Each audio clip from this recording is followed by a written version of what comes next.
현재 한국의 이 정치 상황 그리고 교회라는 제목으로 우리가 함께 은혜를 나누고자 합니다.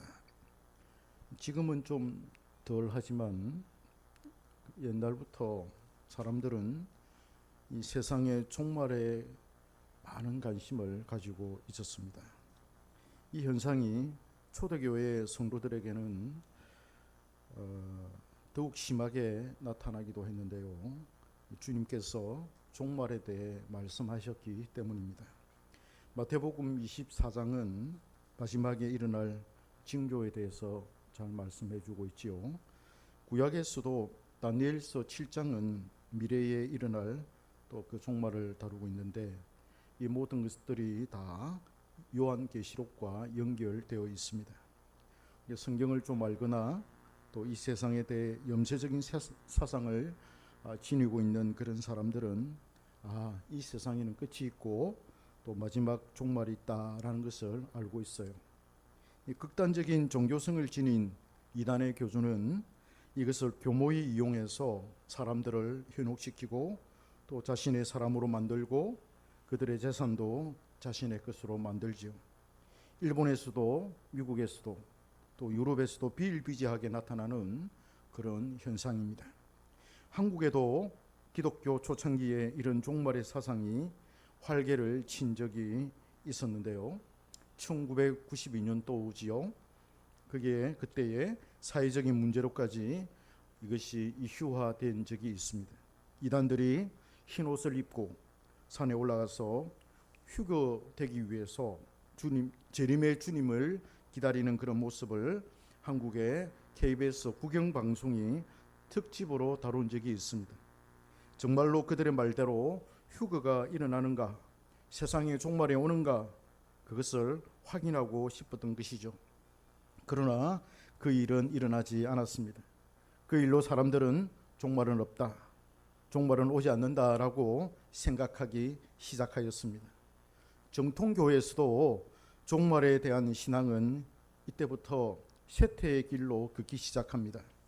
그 뒤로 종말에 관한 올바른 생각은 퇴화되었고 또 현실에 뿌리박은 그런 신학과 신앙이 우후죽순처럼 생겨나서 한국의 신학계와 또 교회와 사회를 강타하였습니다.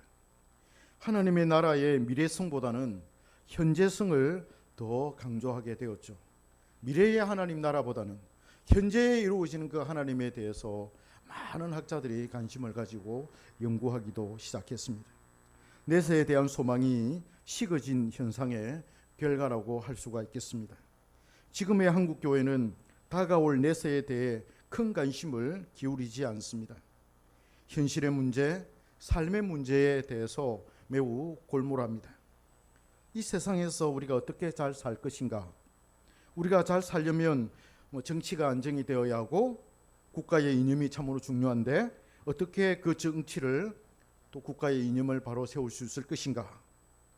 정치가 우리에게 무엇을 해줄 수 있는가? 어떻게 정치를 움직일 수 있는가? 어떻게 우리의 이상이 실현될 수 있는 그런 사회를 우리가 만들 수 있는가? 이를 위해서 어떻게 정치를 우리가 활용할 수가 있겠는가 등등의 생각으로 가득 차 있습니다. 자유민주주의의 기치를 내걸고 탐욕의 발톱을 숨긴 채 우리가 이 사회와 이 나라의 주인이다 라며 나라에 대한 주인의식을 가지고 있습니다. 그것까지는 참 좋지요. 그러나 그것이 나라에 대해서 책임을 지는 것인지 아니면은 해를 끼치는 것인지 알지 못한 채 덤벼들고 있는 그런 실정입니다. 교회들마다 이단들마다 종말의 사상을 이용해서 세를 불리려 했을 뿐 그것을 진정 올바르게 이해하고 저 너머에 있는 세상을 연구하며 소망하는 삶을 살도록은 하지는 못하고 있는 그런 상태에 있다. 이렇게 말씀드릴 수가 있겠습니다. 음지에 있던 기독교가 이제 양지로 나왔고 정체를 숨겼던 기독교인들이 이제는 자신의 정체를 드러냄으로써 기독교의 숨은 부정적인 면들이 속속들이 드러나기 시작하였습니다. 자신의 이익을 위해서 자신의 기독교 정체를 드러냈지만 이것으로 교회 전체가 욕을 먹는 그런 상황이 된 것입니다.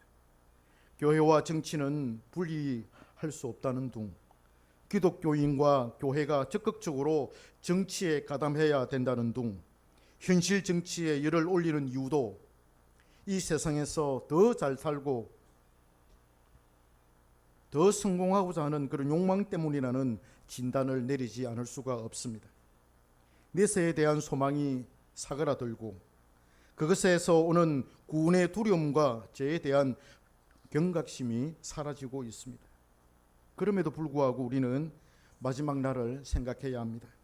오지 않은 그 날을 앞당기기 위해서 안절부절 못해 하거나 애걸복걸 해서도 안 되며 그 날이 언제인지 알려고 해서도 안 될 것입니다. 그러나 우리는 알지 못하는 그 날을 생각해야 하고 소망해야 합니다. 종말에 대해서 관심을 많이 가져야 할 것입니다. 이로 인해 우리는 현실의 삶에서 덜 욕심을 부리고 세상을 사랑하지 않고 위의 것을 생각하고 추구할 수 있게 되는 것입니다. 자, 그러면 오늘 본문으로 돌아가 봅시다. 박해를 많이 겪은 데살로니가 성도들은 주님의 재림과 세상의 종말에 대해 큰 관심을 가졌습니다. 열정이 앞선 사람들은 주님이 오시는 날과 징조에 대해서 관심을 많이 가졌고 또 그것에 대해서 가르치는 사람들의 말에 귀를 기울이며 솔깃하기도 하였습니다. 그런 그들에게 바울은 주님이 오시기 전에 일어나야 할 그 일에 대해서 말씀을 하죠. 사실상 우리가 종말에 대해서 해석해야 할 이유가 여기에 있어요. 초대교회 당시의 사람들은 자신이 살던 그 시대를 종말의 때로 여겼거든요. 주님이 곧 오시기 때문에 자신의 생명을 신앙을 위해서 믿음을 위해서 초계와 같이 버릴 수 있다라고 그렇게 여겼어요. 그런데 그 이후로 2000년의 세월이 흐른 지금까지 아직 종말은 오지 않았고 주님의 재림도 오지 않았습니다. 그러면 종말은 언제인가 하는 그런 질문이 야기가 되겠지요. 결론적으로 말씀을 드리면 지금이 바로 종말입니다. 주님께서 예언하신 종말의 징조는 그럼 어떻게 되느냐? 그 종말의 징조는 시대마다 있어 왔습니다. 중간중간에 종말의 징조에 해당되는 사건들이 일어났고 또 하나님의 때인 그날에 주님은 재림하게 될 것입니다. 무슨 말이냐면 순간순간 역사 속에서 그런 종말의 징조들이 일어나다가 마지막 때에는 아주 확실하게 큰 그런 사건으로 등장하게 될 것이다, 이 말씀이 되겠습니다. 주님이 오늘 오실지 내일 오실지 우리는 알 수는 없으니 우리가 사는 이 시대를 일컬어서 종말이다 또는 말세다라고 말할 수 있는 것입니다. 바울은 오늘 본문에서 주님이 재림하시기 전에 반드시 일어나야 할 일들을 말하고 있어요. 주님이 오시기 전에 대대적인 배교와 배도가 있을 것이라고 말합니다. 주님을 배신한다는 것이죠.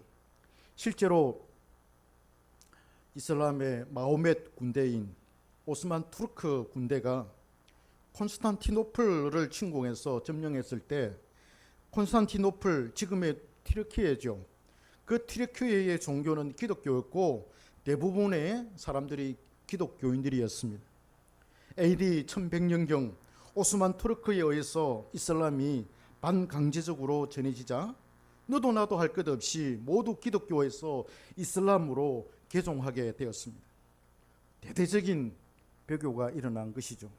기독교의 입장에서 볼 때는 기독교의 형태와 이슬람의 신앙의 형태와 교리의 내용이 비슷해서 너무나도 쉽게 그쪽으로 옮겨갔다고들 역사가들이 평가를 하고 있어요. 예수를 믿던 기독교인들이 무엇 때문에 자기가 믿던 예수를 버리고 다른 종교로 개종을 하고 배교를 할까요? 공포와 두려움 때문이고 먹고 사는 것 때문이고 이것이 정치를 통해서 드러나기 때문입니다. 그래서 사람들은 현실 정치에 매우 큰 관심을 가지게 되고 그것을 무겁게 생각을 합니다. 실제로 오스만 투르크 군대가 콘스탄티노플을 점령했을 때 수많은 기독교인이 배교한 것은 공포와 두려움으로부터 목숨을 유지하며 먹고 사는 문제가 매우 컸습니다. 배교하면 많은 혜택이 주어졌고 또 목숨을 부지할 수가 있었죠. 오늘날의 복음이 변질되고 사람들이 참된 믿음에서 떨어져 나가는 이유도 바로 이 먹고 사는 데 있습니다. 그래서 정치에 깊이 관여하고 있죠. 자신들의 이권을 추구하고 주장하려면 정치라는 도구를 활용하는 수밖에 없어요. 이 세상에서 편안하게 살고 누리며 살기 위해서는 돈이 있어야 하고 안정된 직장이 있어야 되고 이 사회에서 차지해야 할 사회적인 지위가 있어야 합니다. 이걸 만들어내고 또 이미 받은 그것을 유지하며 지키기 위해서는 머리에 띠를 메고 그리로 나설 수밖에 없는 것이죠. 그래서 사람들은 정치활동을 하는 것입니다. 기독교인이든 불교인이든 할 것 없이 자신이 가지고 있는 것을 지키기 위해서 정치활동을 하는 것이죠. 그 다음 우리는 말세의 징조를 우리가 생각할 때 즉 그리스도의 출현으로 생각하게 됩니다. 요한 1서 4장에서는 즉 그리스도라는 명칭이 사용되고 있습니다. 요한은 그들을 거짓 교사라고 말합니다. 그래서 거짓 선지자, 거짓 교사와 이 즉 그리스도는 일맥상통한다 이렇게 표현을 하고 있습니다. 그들이 지금 나와서 활동한다라고 그렇게 말하고 있어요. 즉 그리스도는 사도 요한이 말할 때는 단수가 아니라 복수로 말하고 있는데 여러 사람이 즉 그리스도라고 말합니다. 거짓된 진리로 사람들을 현혹시키고 있는 자들이죠. 그러나 본문에서는 즉 그리스도를 단수로 말하고 있습니다. 오늘 본문에서는 불법의 사람이라고도 하고 멸망의 아들이라고도 합니다. 그가 모든 즉 그리스도를 하나로 통합시킬 것입니다. 성경은 이들을 즉 그리스도라고 말합니다. 그들은 성경에 있는 모든 종교를 통합시켜서 자신의 발 아래 둘 것입니다. 4절에 이렇게 말합니다. 신이라 불리는 모든 것과 숭배함을 받는 것에 대항하여 그 위에 자기를 높이고 하나님의 성전에 앉아 자기를 하나님이라고 내세우느니라. 4절에서 그렇게 말합니다. 세상에서 신이라 일컬어지고 또 그 신에게 절을 하고 그것을 숭배하는 모든 자들, 모든 종교를 통합시킨다. 이 말씀입니다. 자신을 신의 반열에 올려놓고 모든 종교 위에 자신을 숭배하는 종교를 딱 올려놓습니다. 기독교도 그 통합에 흡수될 것입니다. 멸망의 아들이요 불법의 사람인 이 즉 그리스도는 하나님의 성전에서 하나님의 자리에 앉아서 자신이 하나님이다, 자신을 하나님으로 또 섬길 것을 요구할 것입니다. 그러니 이 사람은 불법의 사람이요 멸망의 아들이죠.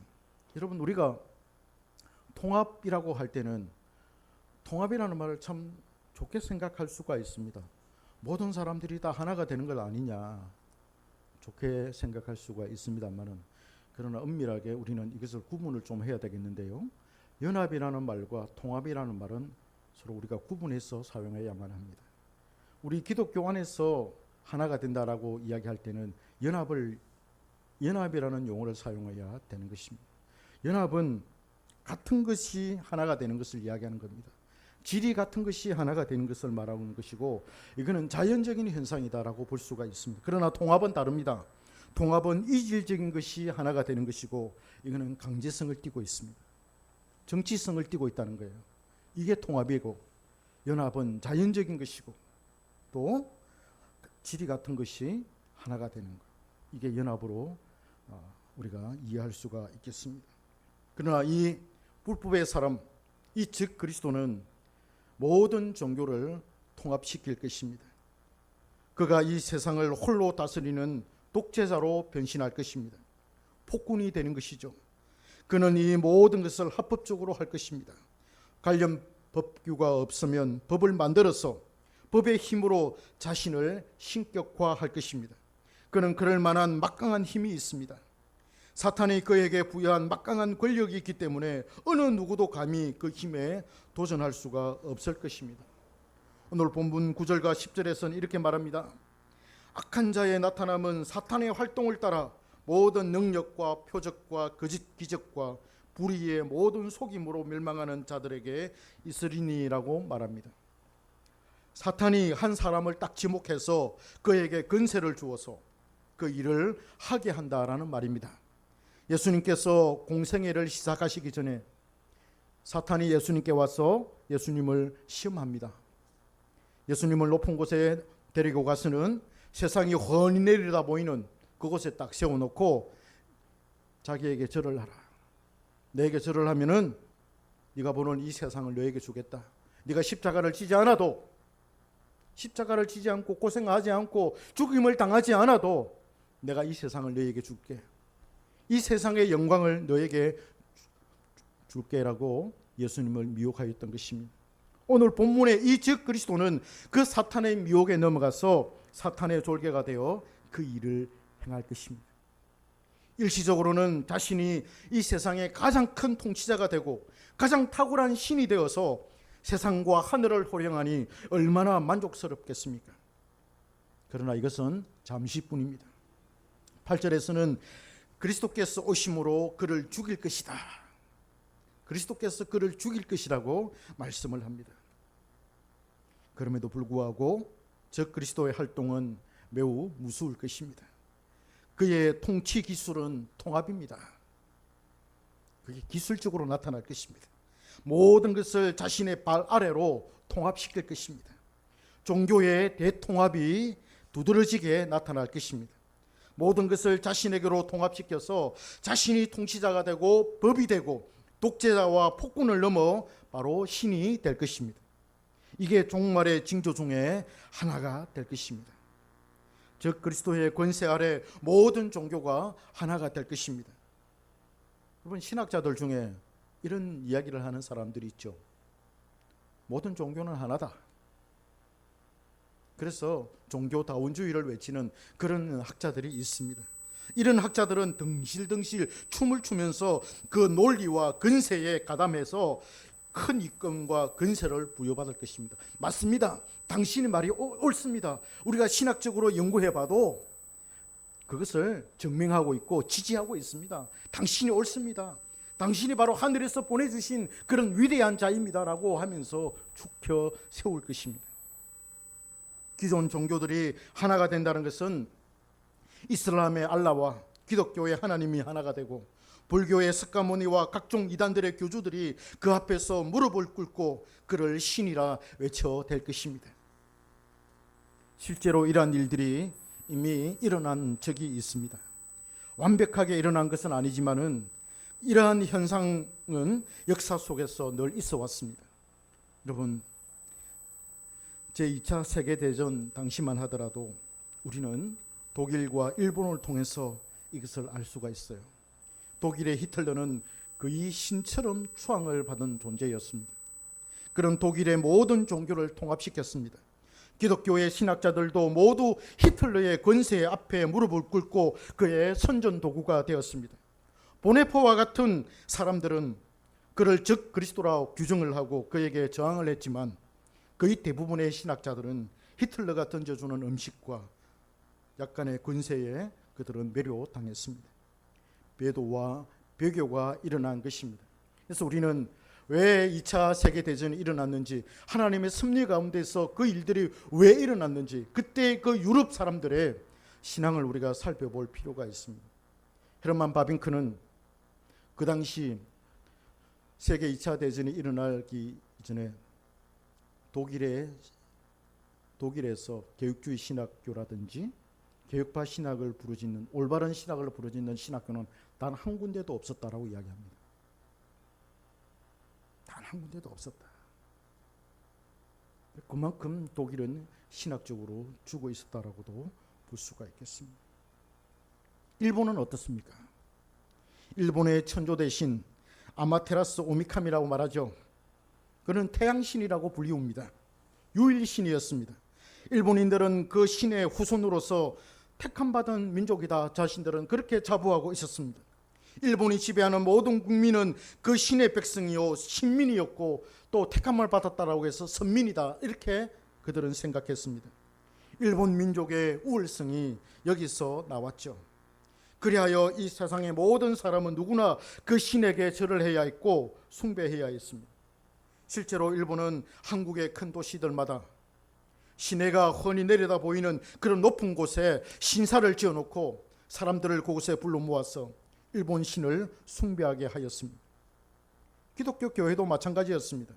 하나님께 예배하러 모인 교인들이 예배를 시작하기 전에 먼저 동방요배를 하였습니다. 여러분 이거 들어본 적 있습니까? 명성 전도사님 들어본 적 있습니까? 동방요배 안 들어봤죠? 들어보십시오. 이게 역사적인 사실입니다. 사람들이 기독교 교회당에 하나님께 예배를 드리러 모였습니다. 하나님께 예배 드리기 전에 먼저 동쪽을 향해서 일본을 향해서 일본 천황에게 천조 대신에게 절을 먼저 하고 하나님 앞에 예배를 드렸다는 거예요. 이게 동방요배라는 겁니다. 백기난행이죠. 어떻게 그런 일이 있을 수 있습니까? 일본이 조선을 다스릴 때 종교의 대통합이 일어났기 때문입니다. 박정희 종교와 일제강점기에는 이렇게 종교의 대통합이 이루어진 것입니다. 놀라지 마십시오. 현재 한국에서도 이런 시도가 늘 있어 왔습니다. 박근혜 정권 때 그가 행한 것이 바로 종교 대통합이었습니다. 여러분 박근혜 대통령이 취임할 때 강화문에 나와가지고 기도하는 모습도 여러분 기억납니까? 큰 나무를 만들어 놔놓고 기독교, 불교 5만 사람들의 이름을 둥둥 달아놓고 뭡니까? 하늘을 향해서 우주의 기운을 우리가 받아야 된다. 그렇게 외쳤던 적이 있습니다. 박정희 종교와 한국의 무속 종교와 불교와 기독교를 우주의 기운이라고 하는 그 기치 아래 통합을 하려고 하였습니다. 누가? 박근혜 대통령. 그 당시 청와대에서는 한국의 가장 뛰어난 무당을 불러다가 국판을 벌렸다는 그런 말이 있습니다. 또 광화문 한복판에 종교 대잔치를 벌릴 그런 계획을 세웠다는 그런 말도 있습니다. 기독교 목사들은 박근혜 정부가 보수 우파라고 하여서 거기에 소속되어 활동하기를 원했습니다. 한국 기독교의 대표라 하는 자들이 줄을 거기에 서기 시작했습니다. 결국 박근혜 대통령은 탄핵되고 말았지요. 여러분 윤석열 대통령은 어떻습니까? 그는 애초에 종교의 힘을 빌려 대통령의 자리에 올랐다고 믿었습니다. 대통령 후보 토론회에서 손바닥에 왕자를 써서 보여주기도 하였지요. 부인 김건희 여사는 신기가 있는 사람이며 그 뒤에 한국에 내 나라 하는 그런 무속인들이 있다고 합니다. 무속인 건진법사나 천공스사와 같은 이들이 있고 기독교의 목사들도 함께하는 자들이 있었다고 합니다. 박근혜 대통령 뒤에 최순실이 목사님들과 종교인들을 연결했던 것처럼 윤 대통령 뒤에는 김건희 여사가 종교의 대통합의 토대가 되었습니다. 윤 대통령은 후보 시절 기독교 이단들의 힘을 크게 입었다고 합니다. 통일교회 한 학자와 신천지의 이만희를 동원해서 국민의힘의 경선에서 그는 후보가 될 수가 있었습니다. 기독교 목사들은 지금 거기에 발맞추어서 WEA라고 하는 세계 복음주의 연맹에 가입해서 천주교와 개신교가 하나가 되려 하고 있습니다. 그 일을 지금 합동해 대형 교회들이 지금 나서고 있습니다. 이 세상에는 모든 이단들, 종교들도 포함될 여지가 있습니다. 종교 대통합을 이루자는 것이죠. 결국 윤 대통령도 탄핵이 되어서 지금 이 무대 위에 감방 생활을 하고 있습니다. 여러분 이것이 우연의 일치라고 생각하십니까? 우연의 일치라고 할 수 있을까요? 그렇지 않습니다. 모든 것이 하나님의 섭리에 따라서 일어난 것입니다. 즉 그리스도가 마지막 날에 행할 일이고 그때에 더욱 강력하게 일어날 일들입니다. 지금은 희미하게 일어나고 지금은 우리가 명확하게 증거를 대지 못하지만은 그러나 그날에는 너무나도 분명하게 이런 일들이 일어나게 될 것입니다. 만약 윤 대통령이 계속 큰 힘을 발휘해서 권세를 누렸다면 대대적인 종교 대통합이 이루어졌을 것입니다. 여러분, 이때가 마지막 때라면 한국의 지금 기독교인들은 대다수의 사람들은 주님을 배신하는 그런 배교가 일어나게 될 것입니다. 지금도 정신 못 차리는 목회자들과 교인들은 정치라는 미명하에, 그리고 자유민주주의라는 미명하에 이루어지는 종교 대통합에 직간접적으로 가담을 하고 있습니다. 그들에 의해 교회는 더욱 피폐해져 갑니다. 참된 복음의 소리가 줄어들고 있습니다. 신실한 설교자들의 수가 줄어들어 가고 있다고들 아우성을 치고 있습니다. 이것이 지금 한국 정치와 교회가 하나가 되어가고 있는 그런 상황이다라고 진단을 내리기도 합니다. 정치는 자신들의 이권을 이루기 위해서 교회를 이용하고, 교회의 교인들은 자신들의 욕망을 이루기 위해서 정치 이념에 가담하고 또 정치를 이용합니다. 결국 서로 짝하면 즉 그리스도에 의해서 종교 대통합이 일어나게 될 것입니다. 사회주의를 추종하는 세력들도 얼마든지 이렇게 할 수가 있습니다. 그들 중에서 즉 그리스도가 나와 종교 대통합을 이룰 수 있습니다. 러시아의 푸틴과 중국의 시진핑과 북한의 김일성과 김정은이 그럴 수 있습니다. 우리는 정신을 차려야 합니다. 바울은 데살로니가 교인들에게 미혹되지 말라고 그렇게 말합니다. 여러분, 우리가 종말을 생각할 때 종말에 무슨 신비로운 어떤 그런 일이 확 일어나가지고 세상이 막 그렇게 될 거다, 그렇게 생각하지 마십시오. 정치를 통해서 모든 것들이 이루어지게 될 것입니다. 우리가 생각하지 못했던 그런 일들이 일어나게 될 것입니다. 모든 것이 합법적으로 합리적으로 일어나게 될 것입니다. 그래서 우리는 정신을 차려야 합니다. 먼저 배교가 있고 멸망의 아들이 나타나기 전에는 주님이 오시지 않는다라고 성경은 말합니다. 바울은 그들에게 또 이것을 식별해야 할 것을 요구합니다. 5절에서 말합니다. 내가 너희와 함께 있을 때에 이 일을 너희에게 말한 것을 기억하지 못하느냐. 무슨 말입니까? 분별, 내가 너희에게 늘 말하던 말이 아니냐, 왜 그걸 기억하지 못하느냐, 이 말씀을 하고 있습니다. 그래서 분별해라, 분별해야 할 것을 요구합니다.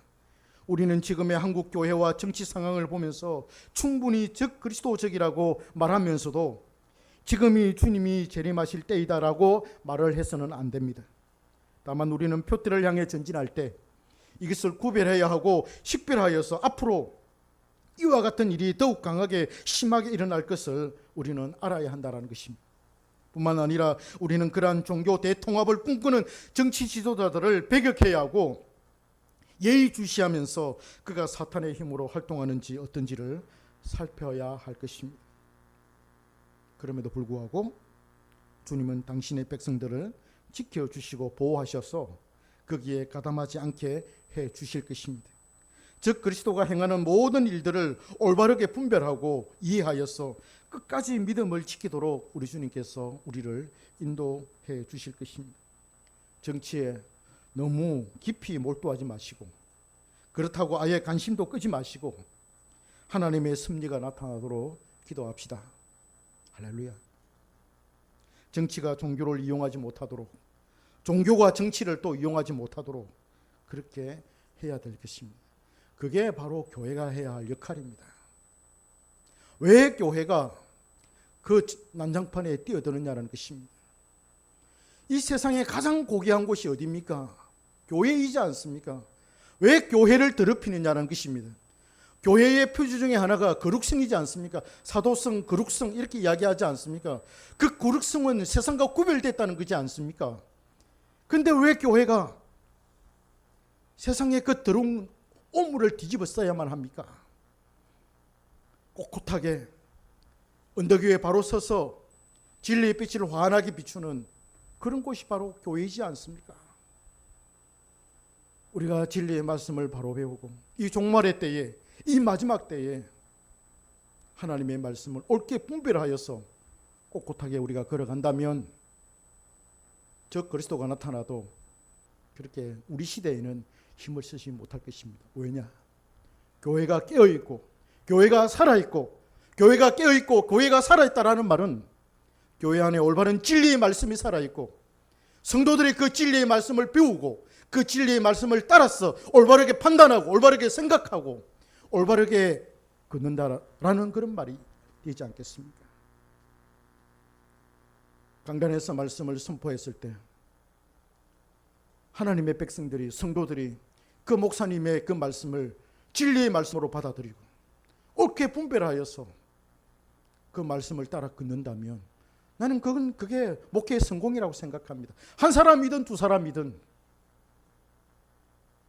그게 목회의 성공이라고 생각합니다. 재훈 집사님, 하나님 말씀 열심을 배워서 이 목사와 함께 이 말세의 때를 올바르게 꼿꼿하게 살아가기를 바랍니다.